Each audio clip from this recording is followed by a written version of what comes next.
de la vida feliz, una obra de San Agustín de Hipona. Capítulo 1. Prefacio. Dedica el libro a Teodoro, mostrándole de qué tempestades se libró refugiándose en el puerto de la filosofía cristiana y ocasión de la disputa. 1.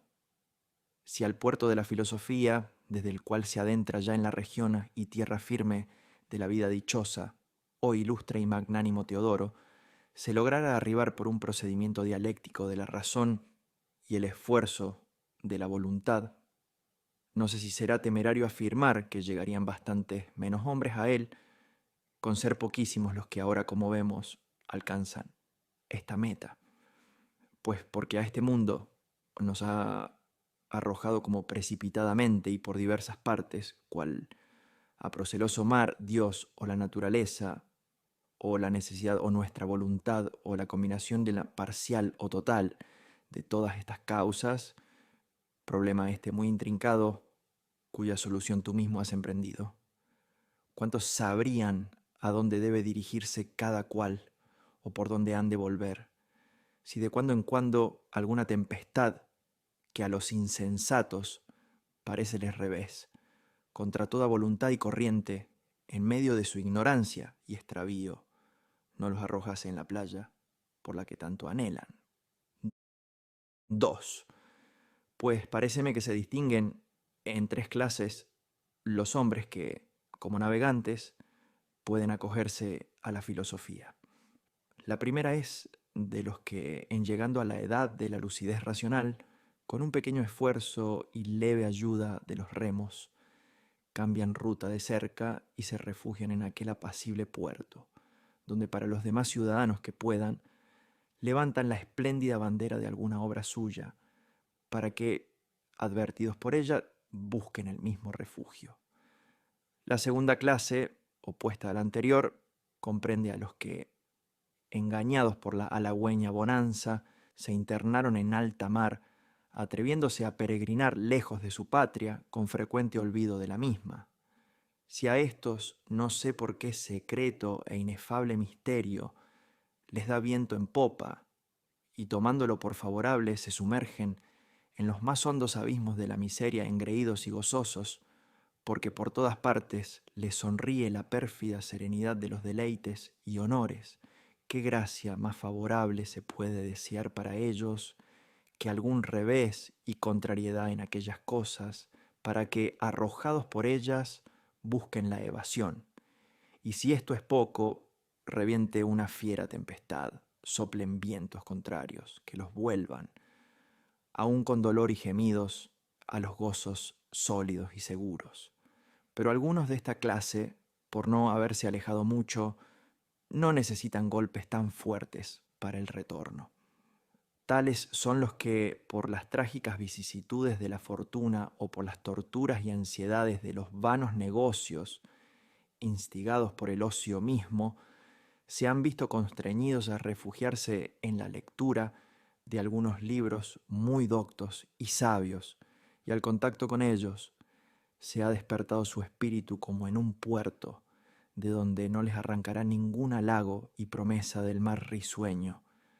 Todavía hay una clase intermedia entre las dos, y es la de los que, en el umbral de la adolescencia, o después de haber rodado mucho por el mar, sin embargo, ven unas señales, y en medio del oleaje mismo recuerdan su dulcísima patria, y sin desviarse ni detenerse, o emprenden derechamente el retorno, o también, según acaece otras veces, errando entre las tinieblas, o viendo las estrellas que se hunden en el mar, o retenidos por algunos halagos, dejan pasar la oportunidad de la buena navegación, y siguen perdidos largo tiempo, con peligro de su vida.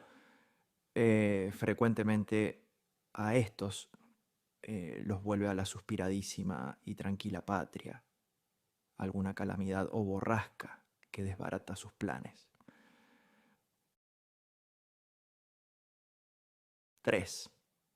Todos estos hombres, pues, son atraídos por diversos modos a la tierra firme de la vida feliz, pero han de temer mucho y evitar con suma cautela un elevadísimo monte o escollo que se yergue en la misma boca del puerto y causa grandes inquietudes a los navegantes, porque resplandece tanto, está vestido de una tan engañosa luz, que no solo a los que llegan y están a punto de entrar se ofrece como lugar de amenidad y dichosa tierra llena de encantos y atracciones, sino que muchas veces a los mismos que están en el puerto los invita y alucina con su deliciosa altura, provocándoles a desdén de los demás.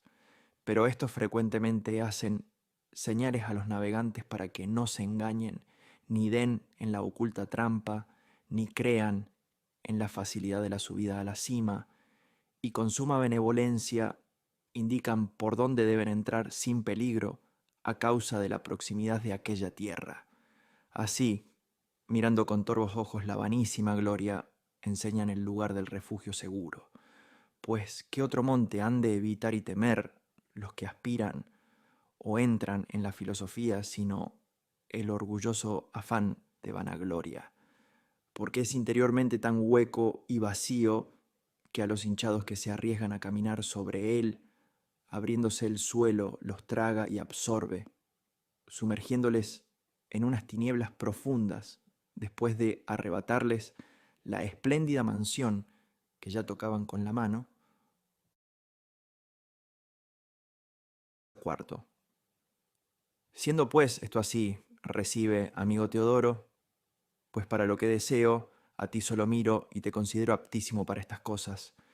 Recibe, digo, este documento para ver qué grupo de los 3 hombres me devolvió a ti, y el lugar seguro donde me hallo, y la esperanza de socorro que en ti tengo puesta. Desde que en el año 19 de mi edad leí en la escuela de retórica el libro de Cicerón llamado Hortensio, inflamóse mi alma con tanto ardor y deseo de la filosofía que inmediatamente pensé en dedicarme a ella. Pero no faltaron nieblas que entorpecieron mi navegación y durante largo tiempo vi hundirse en el océano los astros que me extraviaron, porque cierto terror infantil me retraía de la misma investigación. Pero cuando fui creciendo salí de aquella niebla y me persuadí que más vale creer a los que enseñan que a los que mandan, y caí en la secta de unos hombres que veneraban la luz física como la realidad suma y divina que debe adorarse. No les daba sentimiento, pero esperaba que tras aquellos velos y cortinas ocultaban grandes verdades para revelármelas a su tiempo. Después de examinarlos, los abandoné y atravesado este trayecto del mar, fluctuando en medio de las olas, entregué a los académicos el gobernalle de mi alma, indócil a todos los vientos.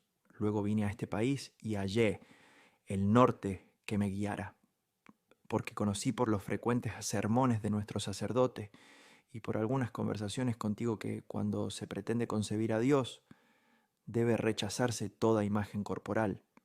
Y lo mismo digamos del alma, que es una de las realidades más cercanas a Él. Mas todavía me detenían, confieso, la atracción de la mujer y la ambición de los honores para que no me diera inmediatamente al estudio de la filosofía. Cuando se cumpliesen mis aspiraciones, entonces, finalmente, como lo habían logrado varones felicísimos, podría a velas desplegadas lanzarme en su seno y reposar allí. Leí algunos, poquísimos, libros de Platón, a quien eras tú también muy aficionado, y comparando con ellos la autoridad de los libros cuyas páginas declaran los divinos misterios, tanto me enardecí, que hubiera roto todas las áncoras a no haberme conmovido el aprecio de algunos hombres.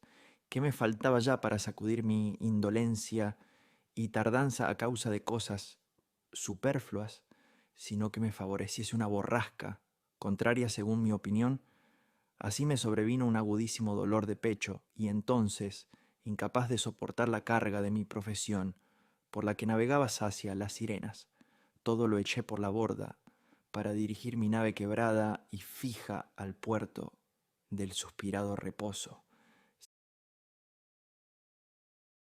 5.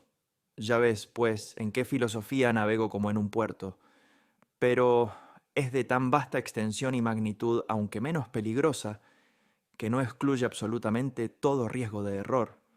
Todavía no sé en qué parte de la tierra, que sin duda es la única dichosa, internarme y hollar con mis pies.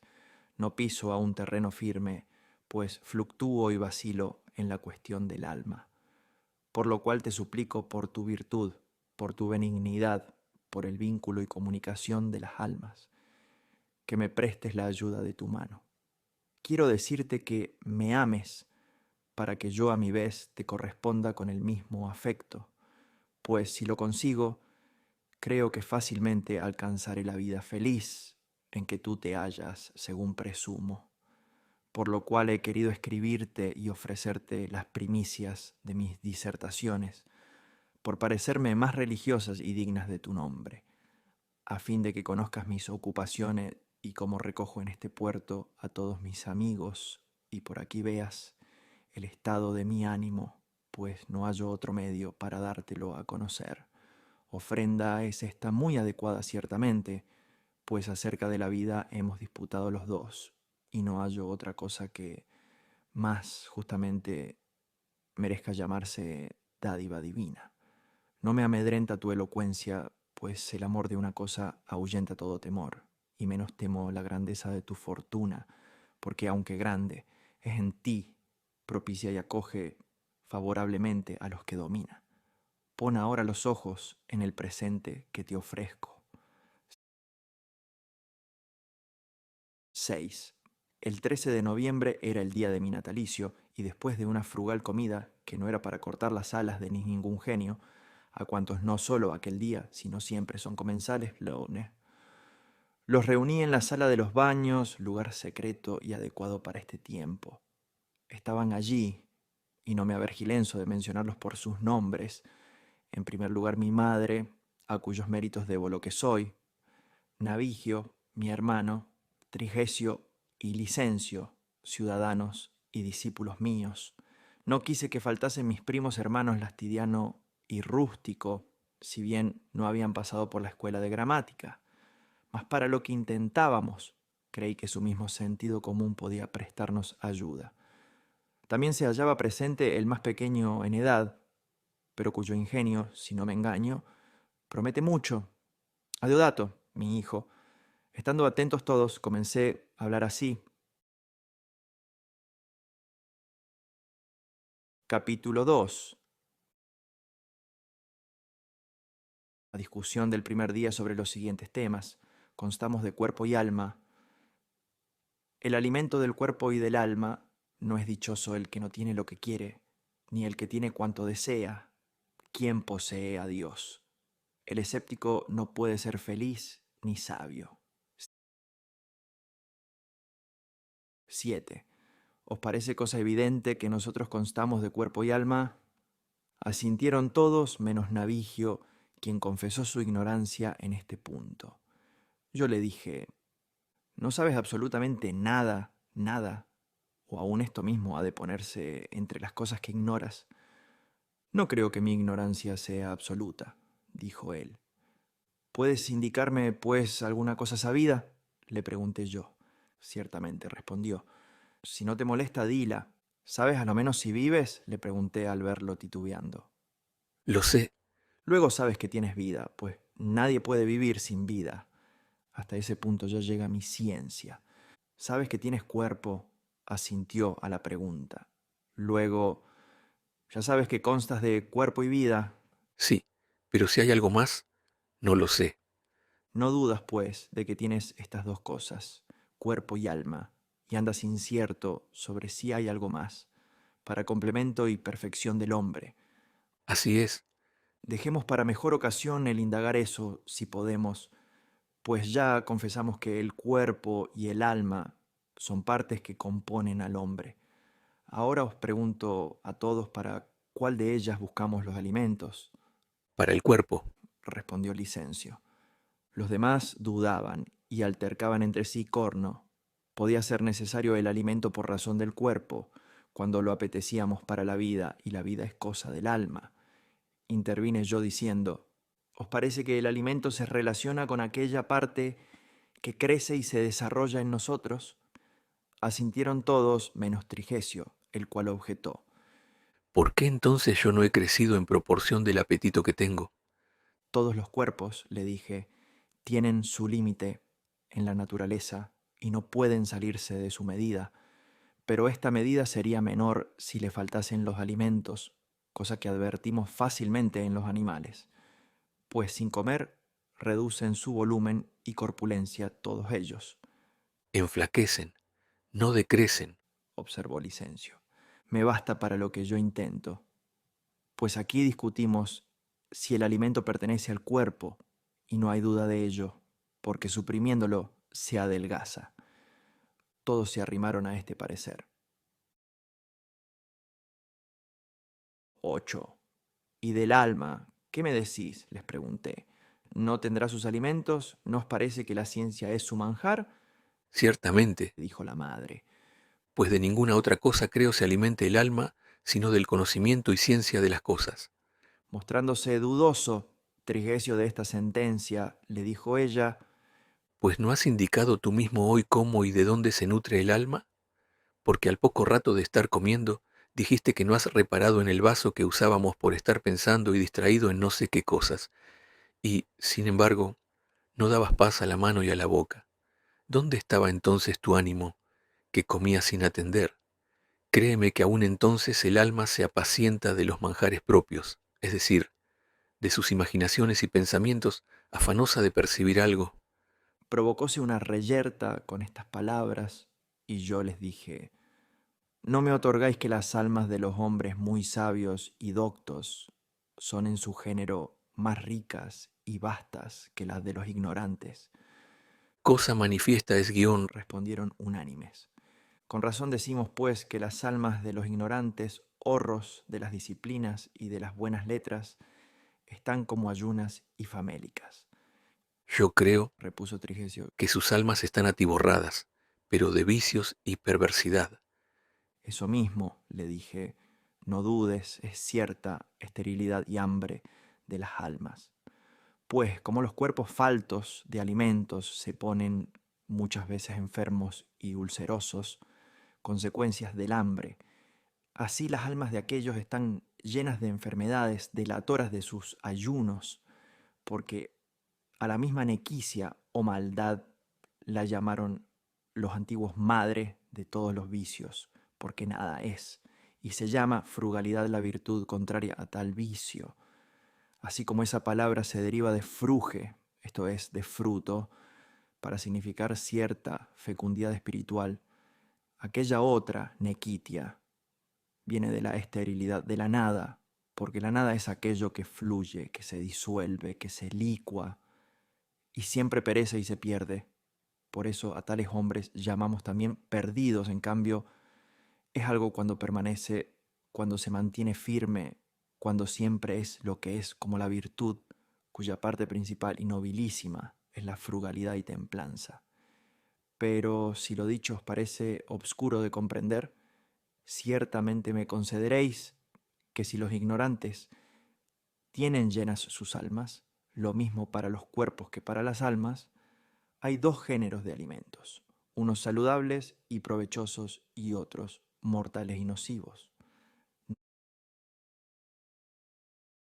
9. Siendo esto así y averiguando que el hombre consta de cuerpo y alma, en este día de mi cumpleaños me ha parecido que no solo debía refocilar vuestros cuerpos con una comida más suculenta, sino también regalar con algún manjar vuestras almas.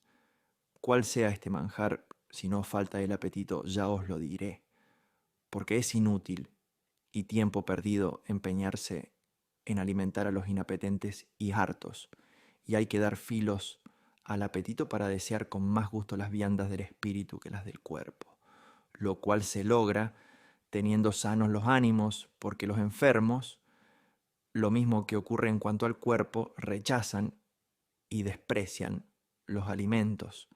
Por los gestos de los semblantes y voces, vi el apetito que tenían todos de tomar y devorar lo que se les hubiese preparado. 10. E hilvanando de nuevo mi discurso, proseguí. Todos queremos ser felices. Apenas había dicho esto, todos lo aprobaron unánimemente. ¿Y os parece bienaventurado el que no tiene lo que desea? No. Lo dijeron todos. ¿Y será feliz el que posee todo cuanto quiere? Entonces la madre respondió, Si desea bienes y los tiene, sí, pero si desea males, aunque los alcance, es un desgraciado. sonriendo y satisfecho, le dije, Madre, has conquistado el castillo mismo de la filosofía. Te han faltado las palabras para expresarte como Cicerón en el libro titulado Hortensius, compuesto para defensa y panegírico de la filosofía. He aquí que todos, no filósofos precisamente, pero sí dispuestos para discutir, dicen que son felices los que viven como quieren. Profundo error, porque desear lo que no conviene es el colmo de la desventura. No lo es tanto no conseguir lo que deseas como conseguir lo que no te conviene, porque mayores males acarrea la perversidad de la voluntad que bienes la fortuna. Estas palabras aprobó ella con tales exclamaciones que, olvidados enteramente de su sexo, creíamos hallarnos sentados junto a un grande varón, mientras yo consideraba, según me era posible, en qué divina fuente abrevaba aquellas verdades. Decláranos, pues, ahora, Dijo Licencio, qué debe querer y en qué objetos apacentarse el deseo del aspirante a la felicidad. en el día de tu natalicio pásame invitación, si te parece, y todo cuanto me presentares te lo recibiré con 1000 amores. Con la misma disposición, quiero te sientes hoy en el convite de mi casa, sin pedir lo que tal vez no sea preparado. Mostrándose él arrepentido y vergonzoso por el aviso, añadí yo, sobre un punto convenimos todos, nadie puede ser feliz si le falta lo que desea, pero tampoco lo es quien lo reúne todo a la medida de su afán. ¿No es así? Asintieron todos. 11. Respondedme ahora, todo el que no es feliz es infeliz. Todos mostraron su conformidad sin vacilar. Luego todo el que no tiene lo que quiere es desdichado, aprobaron todos. ¿Qué debe buscar, pues, el hombre para alcanzar su dicha? Tampoco faltará este manjar en nuestro convite para satisfacer el hambre de Licencio, pues debe alcanzar, según opino, lo que puede obtener simplemente con quererlo. Les pareció esto evidente. Luego, dije yo, ha de ser una cosa permanente y segura, independiente de la suerte, no sujeta a las vicisitudes de la vida, pues lo pasajero y mortal no podemos poseerlo a nuestro talante, ni al tiempo que nos plazca. Todos hicieron señales de aprobación, pero Trigesio dijo, Hay muchos afortunados que poseen con abundancia y holgura cosas caducas y perecederas, pero muy agradables para esta vida, sin faltarles nada de cuanto pide su deseo. y el que tiene algún temor, le pregunté yo, ¿te parece que es feliz? De ningún modo, Luego puede vivir exento de temor el que puede perder lo que ama, no puede. respondió él. Es así que aquellos bienes de fortuna pueden perderse. Luego el que los ama y posee, de ningún modo puede ser dichoso. Se rindió a esta conclusión, y aquí observó mi madre. Aun teniendo seguridad de no perder aquellos bienes, con todo, no puede saciarse con ellos, y es tanto más infeliz cuanto es más indigente en todo tiempo. Yo le respondí, ¿y qué te parece de uno que abunda y nada en estos bienes, pero ha puesto un límite y raya a sus deseos y vive con templanza y contento con lo que posee? ¿No te parecerá dichoso? No lo será Respondió ella. por aquellas cosas, sino por la moderación con que disfruta de las mismas. Muy bien, le dije yo. Ni mi interrogación admite otra respuesta, ni tú debiste contestar de otro modo.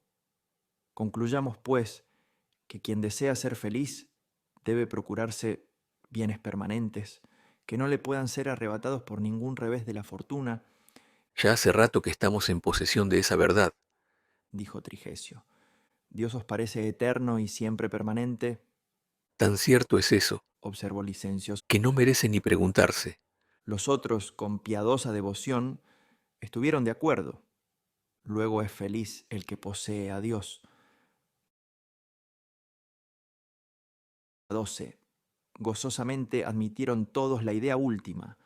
Nada nos resta, continué yo, sino averiguar quiénes tienen a Dios, porque ellos son los verdaderamente dichosos. Decidme sobre este punto vuestro parecer, Tiene a Dios el que vive bien, opinó Licencio. posee a Dios el que cumple su voluntad en todo. Dijo Trigesio con aplauso de Lastidiano. El más pequeñuelo de todos dijo: A Dios posee el que tiene el alma limpia del espíritu impuro. La madre aplaudió a todos, pero sobre todo al niño.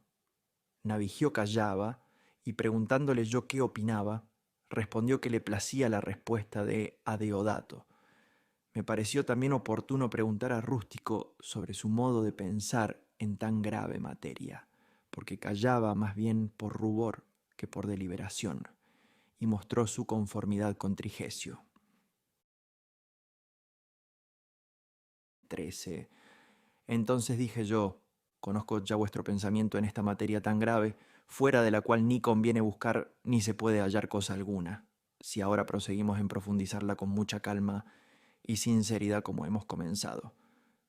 Mas por tratarse de un tema prolijo, pues también en los convites espirituales se puede pecar por intemperancia, cebándose vorazmente en los manjares de la mesa, de donde vienen los empachos, no menos funestos a la salud espiritual que la misma hambre.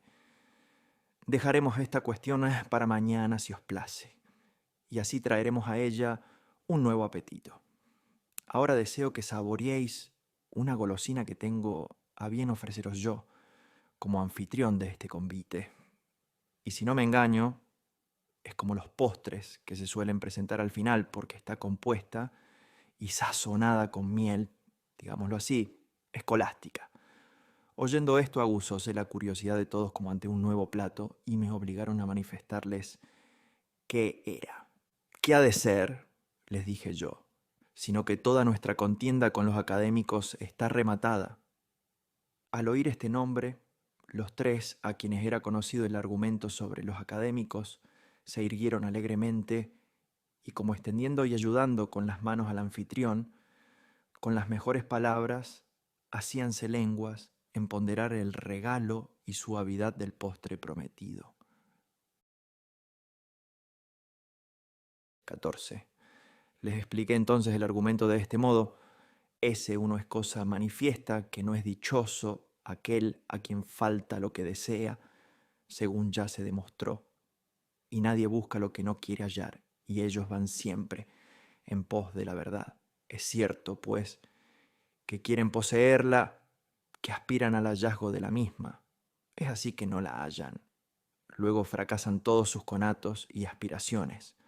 No poseen, pues, lo que quieren, de donde se concluye que no son dichosos. Pero nadie es sabio sin ser bienaventurado. Luego el académico no es sabio. Aquí ellos, arrebatándolo todo, prorrumpieron en jubilosas exclamaciones. Mas Licencio, más precavido y Escamón para las afirmaciones, observó: yo también arrebaté mi parte con vosotros, y la conclusión me ha colmado de entusiasmo. Pero no quiero ingerirme nada, y reservo mi porción para Alipio, porque o juntamente nos repapilaremos de gusto, o él me avisará por qué no conviene tocarlo. Más debiera temer esas golosinas Navigio, que está enfermo del vaso, objeté yo. Y sonriendo me replicó el aludido: Precisamente ellas me curarán, pues yo no sé cómo este argumento, agudo y artificioso y compuesto con miel de jimeto, es agridulce y no hincha las vísceras, por lo cual todo entero, pues ya está picado el gusto, con mucha fruición va al estómago. No veo cómo pueda arguirse contra esa conclusión.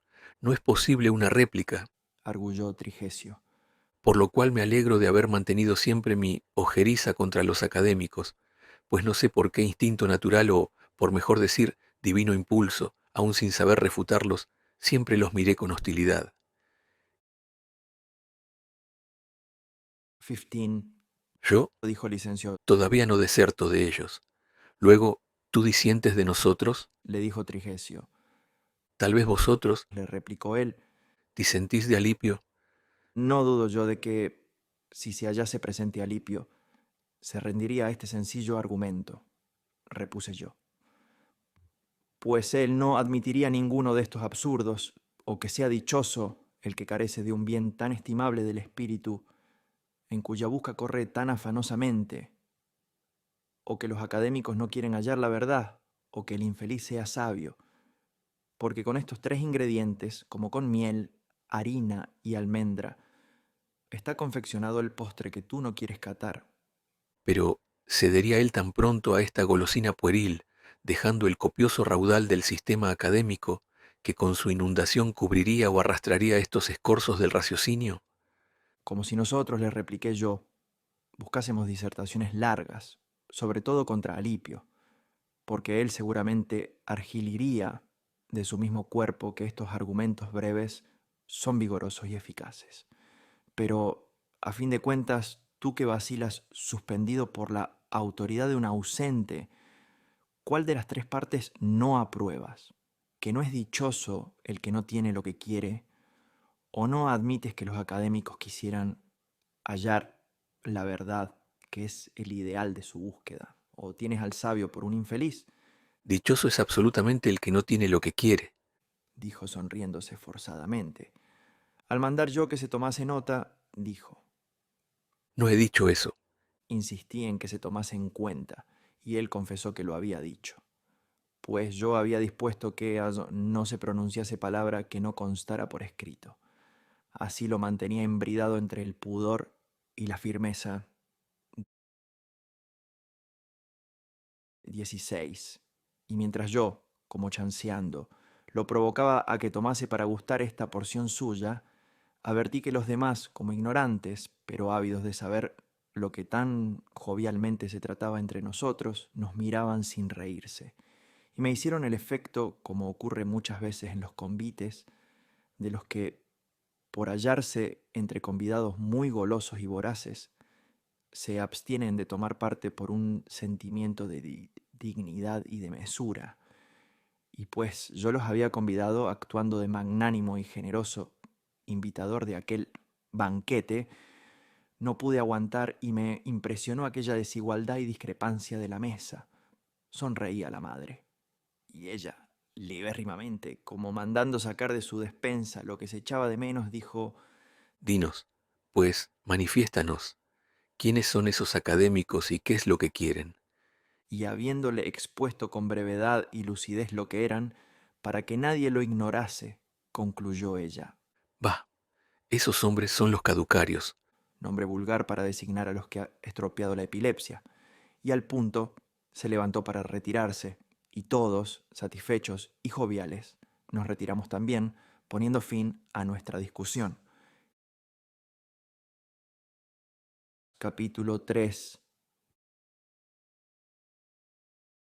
Sobre quién posee a Dios siendo feliz. Dos modos de llamar al espíritu impuro. 17. Al día siguiente, también después de comer, pero un poco más tarde que el anterior, nos reunimos y sentamos todos en el mismo lugar. Tarde habéis venido al banquete, les dije yo, lo cual creo se debe no a una indigestión, sino a la seguridad que tenéis de que serán escasos los manjares, por lo cual me ha parecido que no debíamos entrar tan pronto en la materia, pues tan luego pensáis acabar. No hay que creer que quedaron muchas sobras, cuando no hubo abundancia de platos, en el día mismo de la solemnidad, y todo tiene sus ventajas. Qué se os ha preparado, ni yo mismo puedo decirlo. Pero hay quien ofrece a todos la copia de sus alimentos, mayormente los especiales de que aquí tratamos. Si bien nosotros nos abstenemos de tomarlos, o por debilidad, o por estar ahitos, o por la ocupación, pues ayer piadosa y firmemente convinimos en que Dios, permaneciendo en nosotros, hace bienaventurados a los hombres que lo poseen, habiendo ya probado razonadamente que es bienaventurado el que tiene a Dios, sin rehusar ninguno de vosotros esta verdad, se propuso la cuestión. ¿Quién os parece que posee a Dios? Tres definiciones o pareceres se dieron acerca de este punto, si la memoria me es fiel. Según algunos, tiene a Dios el que cumple su voluntad. Según otros, El que vive bien goza de esa prerrogativa. Plúgoles a los demás decir que Dios habita en los corazones puros. 18. Pero quizá todos con diversas palabras dijisteis lo mismo, pues si consideramos las dos primeras definiciones, el que vive bien hace la voluntad divina y quien cumple lo que él quiere, vive bien. Vivir bien es hacer lo que a Dios agrada, ¿no estáis conformes? Asintieron todos. Vamos a considerar más despacio la tercera forma de expresión, porque en los ritos santísimos de los divinos misterios, el espíritu impuro se designa de dos modos, según entiendo. El primero es cuando extrínsecamente invade el alma y conturba los sentidos, imprimiendo en los hombres un estado de frenesí o de furor, y para expulsarlo, los sacerdotes imponen las manos o exorcizan, es decir, lo conjuran con divino poder que salga de allí. En otro sentido se llama espíritu inmundo toda alma impura o inquinada con vicios o errores. Así que ahora te pregunto a ti, niño, que tal vez proferiste esta sentencia con un espíritu más cándido y puro, ¿quién te parece que no tiene el espíritu impuro, el que no es poseso del demonio que causa perturbaciones mentales en los hombres, o el que purificó el alma de todos sus vicios y pecados? El que vive castamente está libre del espíritu inmundo. Respondió el interpelado. Pero, ¿a quién llamas casto? ¿Al que nada peca o al que se abstiene del ilícito comercio carnal? ¿Cómo puede ser casto Respondió el que solo se abstiene de ilícito comercio carnal y con los demás pecados trae manchada su alma? Aquel es verdaderamente casto que trae los ojos fijos en Dios y vive consagrado a Él. plúgome insertar estas palabras tal como fueron dichas por el niño, y proseguí. Luego el casto es necesario que viva bien, y el que vive bien necesariamente ha de ser casto. ¿No te parece? Asintió con los demás. Las tres sentencias, pues, coinciden en una. 19. Yo os pregunto ahora si Dios quiere que lo busque el hombre. Convinieron todos en ello. Otra pregunta.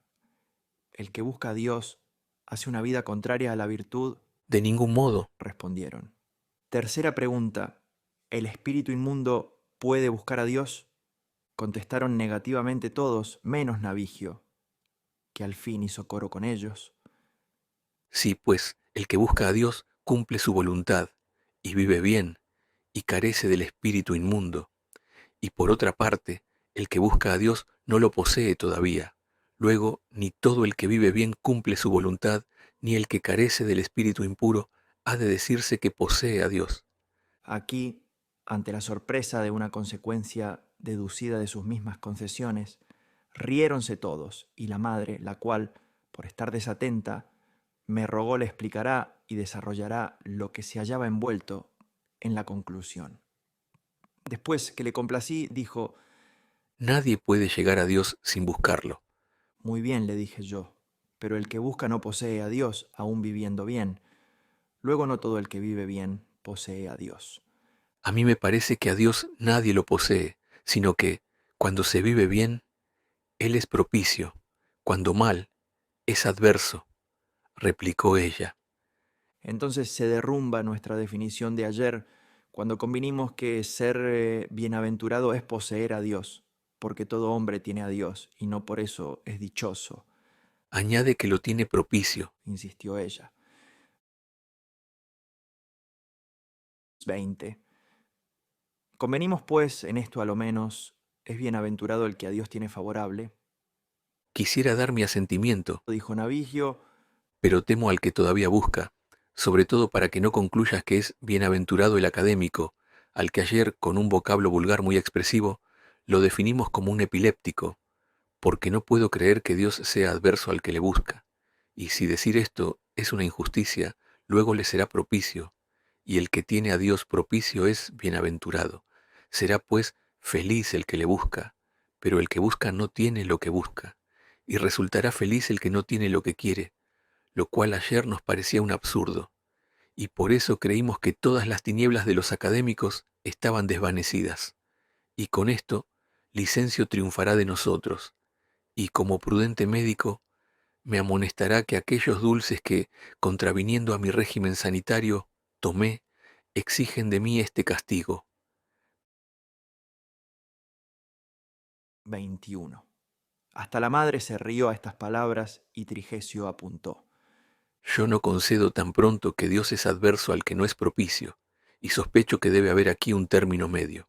¿Y este hombre medio lee? Pregunté yo, a quien Dios ni es favorable ni adverso.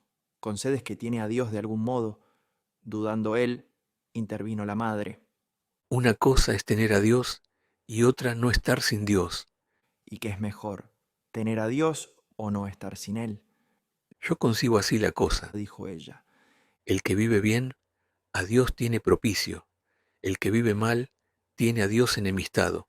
Y el que busca todavía y no le ha hallado, no le tiene ni propicio ni adverso, pero no está sin Dios. ¿Opináis así también vosotros? Les pregunté.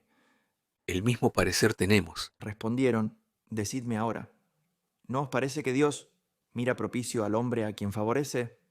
Sí, ¿No favorece al que le busca?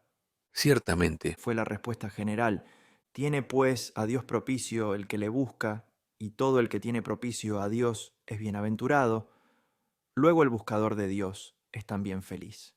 Y por consiguiente, será bienaventurado el que no tiene lo que quiere, A mí no me parece de ningún modo feliz el que no tiene lo que quiere. objetó la madre. Luego no todo el que tiene propicio a Dios es feliz, arguyó, Si a ese punto nos lleva la razón, no puedo oponerme. replicó ella. La clasificación, pues, será esta, añadí yo. Todo el que ha hallado a Dios y lo tiene propicio es dichoso. Todo el que busca a Dios lo tiene propicio, pero no es dichoso aún. Y todo el que vive alejado de Dios por sus vicios y pecados, no solo no es dichoso, pero ni tiene propicio a Dios. 22. Aplaudieron todos mis ideas. Está bien, les dije, pero temo todavía que os haga mella una concesión anterior, a saber, es desdichado todo el que no es dichoso, porque la consecuencia hará desgraciado al hombre que tiene propicio a Dios, pues el que busca no es feliz, aún según hemos convenido. ¿O acaso, como Tulio dice, llamamos neos a los propietarios de fincas terrenas y consideramos pobres a los que poseen el tesoro de las virtudes? Pero notad cómo, siendo verdad que todo indigente es infeliz, no lo es menos que todo infeliz es un indigente, de donde resulta que la miseria y la penuria son una misma cosa. Esta es una proposición ya sostenida por mí, mas la investigación de este tema nos llevaría lejos hoy, por lo cual os ruego que no os molestéis por acudir también mañana a este banquete. Aprobaron muy de buena gana todos mi propuesta y nos levantamos de allí. Capítulo 4. Discusión del tercer día sobre los siguientes temas. Renuévase la cuestión propuesta. Miserable es todo necesitado. El sabio no es indigente. La miseria y riqueza del alma. El hombre feliz. 23. El tercer día de nuestra discusión se disiparon las nubes de la mañana, que nos hubieran obligado a recogernos en la sala de baños, y tuvimos un espléndido tiempo después de comer. Bajamos pues al prado próximo y cada cual se acomodó donde le vino bien y la conversación tomó este rumbo. Conservo y reténgoles, dije casi todas las respuestas, hechas a mis preguntas. Por lo cual hoy, a fin de distinguir este banquete con algún intervalo de días, no habrá lugar casi a la interrogación. Porque ya dijo la madre que la miseria no es más que la indigencia, y convinimos todos en que los indigentes eran desgraciados. Pero hay una cuestioncilla que no tocamos ayer, es decir, ¿todos los desgraciados padecen necesidad? Si llegamos a demostrar con la razón este punto, tenemos la perfecta definición del hombre feliz, que será el que no padece necesidad. Pues todo el que no es desgraciado es feliz. Luego será feliz el que no tiene necesidades si averiguamos que la miseria y la penuria son la misma cosa. 24, ¿Pues qué? dijo Trigesio. ¿No puede concluirse ya que el que no tiene necesidad es feliz, por ser cosa manifiesta que todo indigente es infeliz, pues ya hemos concedido que no hay término medio entre la miseria y la felicidad? ¿Te parece que hay término medio entre un vivo y un muerto? Le pregunté. ¿No es todo hombre o vivo o muerto? Confieso que no hay en eso término medio. Pero ¿a qué viene esa cuestión? Porque también insistí. Confesarás lo siguiente. Todo el que fue sepultado a un año está muerto. No negaba. Mas dime, ¿todo el que no fue sepultado hace un año vive? No hay consecuencia. Respondió. Tampoco la hay en deducir de esta proposición. Todo indigente es infeliz, esta otra. Luego todo el que no tenga indigencia o necesidad es bienaventurado, aunque entre el feliz y el infeliz, como entre lo vivo y lo muerto, no cabe término medio. 25. Como algunos torpeasen en entender lo dicho, lo expliqué y aclaré con las palabras más propias que pude. Nadie pone en duda que es infeliz el que está necesitado, sin que nos amedrenten aquí algunas necesidades corporales de los sabios, pues el alma, sujeto de la vida feliz, está libre de ellas. El ánimo es perfecto y no le falta nada. Lo que le parece necesario para el cuerpo lo toma si lo tiene a mano, y si le falta, no sufre quebranto alguno por ello. Porque todo sabio es fuerte, y ningún fuerte cede al temor. No teme, pues, el sabio ni la muerte corporal, ni los dolores, para cuyo remedio, supresión o aplazamiento son menester, todas aquellas cosas cuya falta le puede afectar. Sin embargo, no deja de usar bien de ellas si las tiene, porque es muy verdadera aquella sentencia. Cuando se puede evitar un mal, es necedad admitirlo. Evitará, pues, la muerte y el dolor cuanto puede y conviene, y si no los evita, no será infeliz porque le sucedan esas cosas, sino porque pudiéndolas evitar no quiso, lo cual es señal evidente de necedad. Al no evitarlas, será desgraciado por su estulticia, no por padecerlas. Y si no puede evitarlas a pesar del empeño que ha puesto, esos males inevitables tampoco le harán desgraciado por ser no menos verdadera la sentencia del mismo cómico. Pues no puede verificarse lo que quieres, quiere lo que puedas. ¿Cómo puede ser infeliz cuando nada le sucede contrario a su voluntad? No puede querer lo que a sus ojos se ofrece como imposible, tiene la voluntad puesta en cosas que no le pueden faltar. Sus acciones van moderadas por la virtud y ley de la sabiduría divina, y nadie es capaz de arrebatarle su íntima satisfacción. 26. Ved ahora si todo desgraciado es igualmente necesitado. A la sentencia afirmativa se opone la dificultad de muchos hombres que viven disfrutando de grandes bienes de fortuna y todo les es fácil, porque a una simple indicación se cumplen sus deseos. Ciertamente es difícil este linaje de vida, pero supongamos a alguien semejante a aquel Orata de quien habla Cicerón. ¿Quién dirá que tuvo necesidades un hombre como él, riquísimo, amenísimo, dichosísimo? Pues nada le faltó ni en materia de gustos, ni en favores, ni en buena y entera salud. Poseía tierras de mucha renta y amigos muy agradables a granel.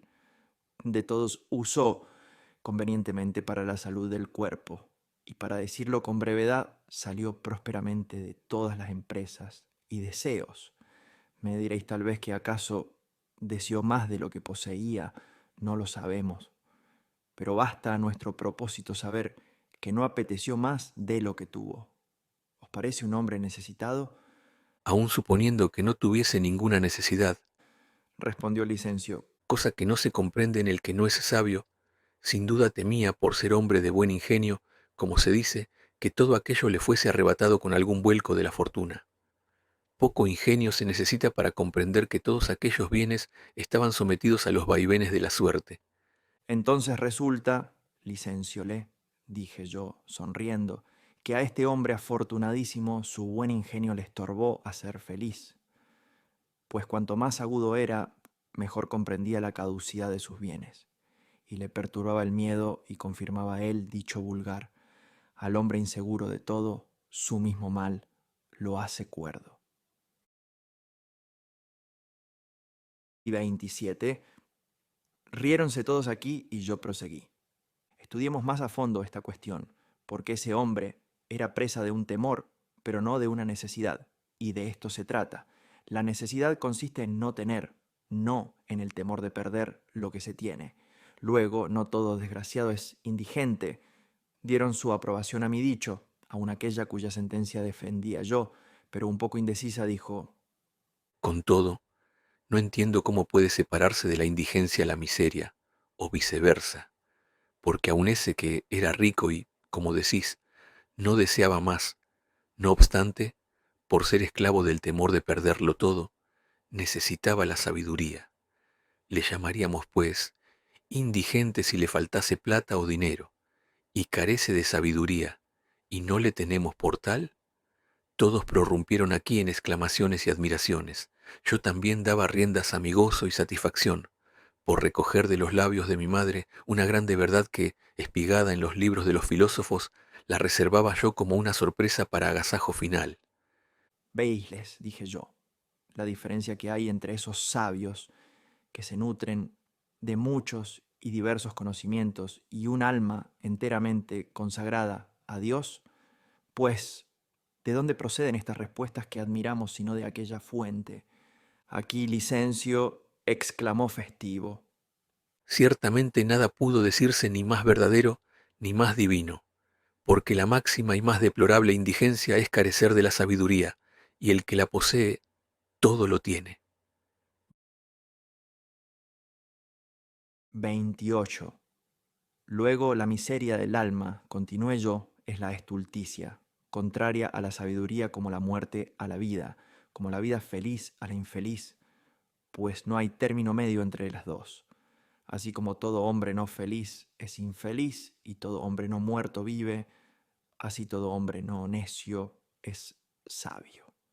De lo cual puede colegirse que Sergio Orata no era solo desdichado por el temor de perder los bienes de su fortuna, sino también por ser necio, de donde resulta que sería más miserable si, aun en medio de tan fugaces y perecederas cosas que él reputaba bienes, hubiese vivido sin temor alguno, porque su seguridad le hubiera venido no de la vigilancia de la fortaleza, sino del sopor mental, y por tanto se hallaría sumergido en una más profunda incipiencia. Pues si todo hombre falto de sabiduría es un indigente y el que la posee de nada carece, síguese que todo necio es desgraciado y todo desgraciado necio. Quede pues asentado esto: toda necesidad equivale a miseria y toda miseria implica necesidad. 29. Como Trigesio asegurase que no entendía bien esta consecuencia, le pregunté yo: ¿a qué conclusiones lógicas hemos llegado? A esta, el falto de sabiduría es un indigente. Respondió. ¿Y qué es tener indigencia o necesidad? Carecer de sabiduría, Dijo. ¿Y qué es carecer de sabiduría? Le pregunté yo. Como callase, proseguí. ¿No es tal vez vivir en la estulticia? eso es. Respondió. Luego la indigencia es necedad, de donde resulta que hay que dar a la necesidad otro nombre cuando se habla de la estulticia, aunque ni sé cómo decimos, tiene necesidad o tiene estulticia. Es como si dijésemos de un cuarto oscuro que tiene tinieblas, lo cual equivale a decir que no tiene luz, pues las tinieblas no vienen ni se retiran, sino carecer de luz es lo mismo que ser tenebroso, como carecer de vestido es estar desnudo. Al ponerse un vestido la desnudez no huye como una cosa móvil. Decimos, pues, que alguien tiene necesidad, como si dijésemos que tiene desnudez, ¿no? Por emplear una palabra que significa carencia. Explico mejor mi pensamiento. Decir tiene necesidad significa lo mismo que tiene el no tener. Demostrado, pues, que la estulticia es la verdadera y cierta indigencia. Mira si la cuestión que nos hemos propuesto está ya resuelta. Preguntábamos si la infelicidad implica la indigencia, y hemos convenido en que estulticia e indigencia se equivalen. Luego, como todo necio es infeliz, y todo infeliz un necio, así también todo indigente es infeliz, y todo infeliz un indigente. Y si de ser todo necio un infeliz y todo infeliz un necio se sigue que la necedad es una infelicidad o miseria, ¿por qué no concluir ya que infelicidad e indigencia se identifican? Pues todo indigente es infeliz y todo infeliz un indigente. 30. Asintieron todos a mis razones. Veamos ahora. Continúe quien no es indigente, porque ese será el bienaventurado y el sabio. La estulticia significa indigencia y penuria. Lleva consigo cierta esterilidad y carestía. Y notad ahora la agudeza de los antiguos en la invención de todas las palabras, pero sobre todo de alguna cuyo conocimiento nos es tan necesario. Todos convenimos en que todo necio es un indigente y todo indigente un necio. Me concederéis también que el necio es vicioso y que todos los vicios se comprenden en la palabra necedad. Ya el primer día de esta discusión se dijo que la palabra nequitia, maldad, se deriva de nequitquam, lo que no es nada, y su contraria, frugalidad, de fruto. En estas dos cosas contrarias, nequicia y frugalidad, campean dos conceptos, el ser y no ser. ¿Qué pensamos que es lo contrario a la indigencia? Yo diría que las riquezas, pero veo que la pobreza es su contraria. Dijo Trigesio. Es cosa también muy cercana, le dije yo, porque pobreza e indigencia se toman ordinariamente por la misma cosa. Con todo hay que acudir a otra palabra para que a la mejor parte nos falte un vocablo, pues como la peor tiene dos vocablos, indigencia y pobreza. Para la mejor solo disponemos de uno, riquezas. Y nada más absurdo que esta pobreza de palabras, cuando se pretende averiguar lo contrario a la pobreza, A mí me parece que la palabra plenitud se opone a la indigencia. observó Licencio. 31. Dejemos, repuse yo, para después la investigación de otra palabra más adecuada, pues eso es secundario en la investigación de la verdad. Y aunque Salustio, ponderadísimo conocedor del valor de las palabras, opuso a la pobreza la opulencia, con todo, doy por aceptada la palabra plenitud. No hay que temer aquí a los gramáticos ni la censura de los que pusieron a nuestra disposición sus bienes, por no esmerarnos en la selección de las palabras. Mis oyentes se rieron y proseguí yo, habiéndome propuesto oír vuestro parecer, porque cuando estáis atentos al estudio de las cosas divinas, sois como unos oráculos. Veamos lo que significa este nombre, pues me parece sumamente adecuado para la verdad. La plenitud y la pobreza son términos contrarios y aquí, lo mismo que en la nequicia y frugalidad, se ofrecen dos conceptos, ser y no ser. Si pues indigencia es la estulticia, la sabiduría será la plenitud. Con razón llamaron algunos a la frugalidad madre de todas las virtudes. Admitiendo esta idea, dice Cicerón en un discurso popular, cada cual aténgase a lo que quiere, pero yo juzgo que la frugalidad, esto es, la moderación y templanza, es la más excelente virtud. Muy sabia y oportuna sentencia. Tenía la mira puesta en el fruto, esto es, en la fecundidad del ser, contraria al no ser. Pero como el uso vulgar ha limitado la frugalidad a la sobriedad o parsimonia, añadió dos nombres más, la moderación y la templanza. Consideremos más atentamente estos dos nombres. 32. Modestia o moderación se dijo de modo, y templanza de temperies. Donde hay moderación y templanza, allí nada sobra ni falta. Ya pues, comprende la plenitud, contraria a la pobreza, mucho mejor que la abundancia, porque en esta se insinúa cierta afluencia y desbordamiento excesivo de una cosa. Y cuando esto ocurre, falta allí la moderación, y las cosas excesivas necesitan medida o modo. Luego la abundancia supone cierta pobreza, mientras la medida excluye lo excesivo y lo defectuoso. La opulencia misma, examinada bien, comprende el modo, pues se deriva de ope, ayuda. Pero ¿cómo lo excesivo puede servir de ayuda si muchas veces es más molesto que lo escaso? Tanto lo excesivo como lo defectuoso carecen de medida y en este sentido se muestran indigentes y faltos. La sabiduría es, pues, la mesura del alma, por ser contraria a la estulticia, y la estulticia es pobreza, y la pobreza contraria a la plenitud. Concluyese que la sabiduría es la plenitud, es así que en la plenitud hay medida. Luego la medida del alma está en la sabiduría, de donde aquel dicho célebre de máxima utilidad para la vida, en todo evita la demasía. 33. Mas convinimos al principio de nuestra discusión de hoy que si lográbamos identificar la miseria y la indigencia, estimaríamos bienaventurado al no indigente. Pues bien, ya hemos llegado a este resultado. Luego, ser dichoso es no padecer necesidad, ser sabio.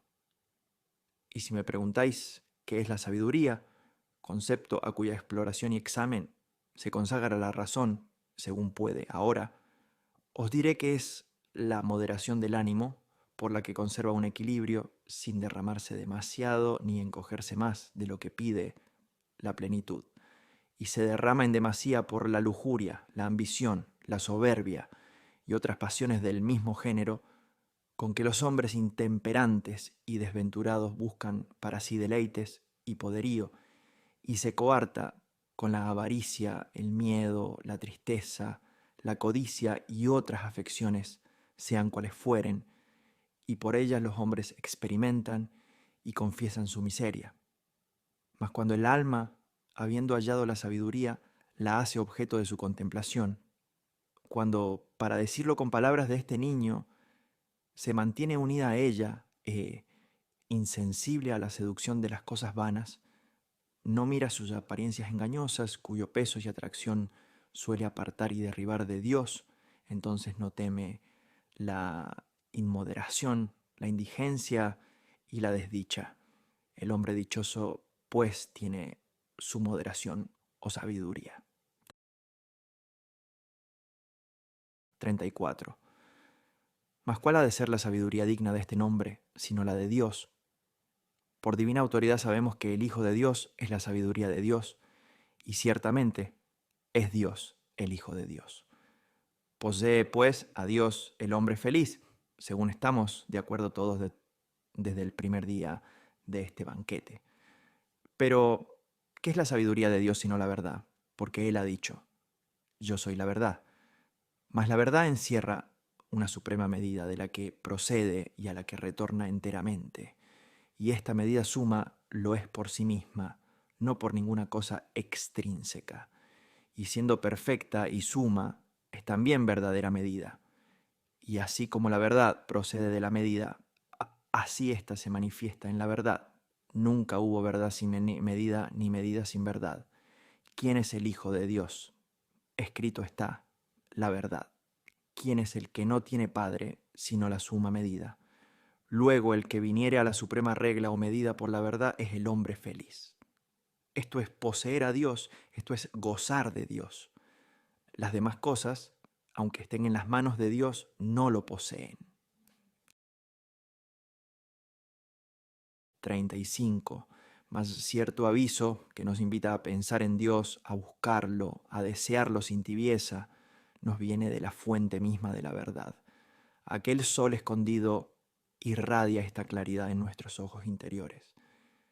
De él procede toda verdad que sale de nuestra boca, incluso cuando por estar débiles o por abrir de repente nuestros ojos, al mirarlo con osadía y pretender abarcarlo en su entereza, quedamos deslumbrados y aún entonces se manifiesta que Él es Dios perfecto, sin mengua ni degeneración en su ser. Todo es íntegro y perfecto en aquel omnipotentísimo Dios. Con todo, mientras vamos en su busca y no abrevamos en la plenitud de su fuente, no presumamos de haber llegado a una nuestra medida. Y aunque no nos falta la divina ayuda, todavía no somos ni sabios ni felices. Luego, la completa saciedad de las almas, la vida dichosa, consiste en conocer piadosa y perfectamente por quién eres guiado a la verdad, de qué verdad disfrutas y por qué vínculo te unes al sumo modo. Por estas tres cosas se va a la inteligencia de un solo Dios y una sola sustancia, excluyendo toda supersticiosa vanidad. Aquí a la madre saltáronle a la memoria las palabras que tenía profundamente grabadas, y como despertando a su fe llena de gozo, recitó los versos de nuestro sacerdote. Guarda en tu regazo, oh Trinidad, a los que te ruegan. Y añadió, esta es sin duda la vida feliz porque es la vida perfecta, y a ella, según presumimos, podemos ser guiados pronto en alas de una fe firme, una gozosa esperanza y ardiente caridad. 36. Ea pues, dije yo, porque la moderación misma exige que interrumpamos con algún intervalo de días nuestro convite, yo con todas mis fuerzas doy gracias a Dios sumo y verdadero Padre, Señor libertador de las almas, y después a vosotros, que unánimemente invitados me habéis colmado también de regalos. Habéis colaborado tanto en mis discursos que puedo decir que he sido harto de mis convidados.